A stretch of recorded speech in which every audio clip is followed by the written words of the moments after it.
এই দেখুন, এটা হচ্ছে শাল পাতা চিকেন। হ্যাঁ, আমরা এসছি ঘাটশিলায়। ঘাটশিলা মানে এখানে হচ্ছে প্রচুর শাল সেগুনের বন।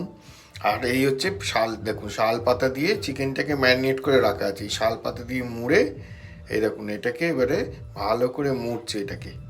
হ্যাঁ, এখানকার এটা লোকাল খাবার, দারুণ টেস্টি, একমাত্র এখানেই পাওয়া যাবে যেখানে শাল গাছের পাতা পাতা কাঁচা পাতার দরকার কিন্তু এটা। হ্যাঁ, এইবার দেখুন এটা মুড়ছে, এই ওই তার দিয়ে বাঁধছে এটাকে, এটাকে তার দিয়ে বেঁধে।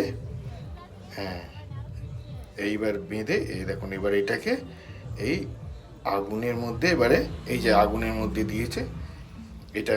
20 মিনিট মতো সময় লাগে এটা। এই আগুনে একটা শোঁ শোঁ শব্দ হয় নাকি, সেইটা শব্দটা যখন বন্ধ হয়ে যায় তখন নাকি ওইটা তৈরি হয়ে যাবে। এইবার এই দেখুন দিয়েছে এটা।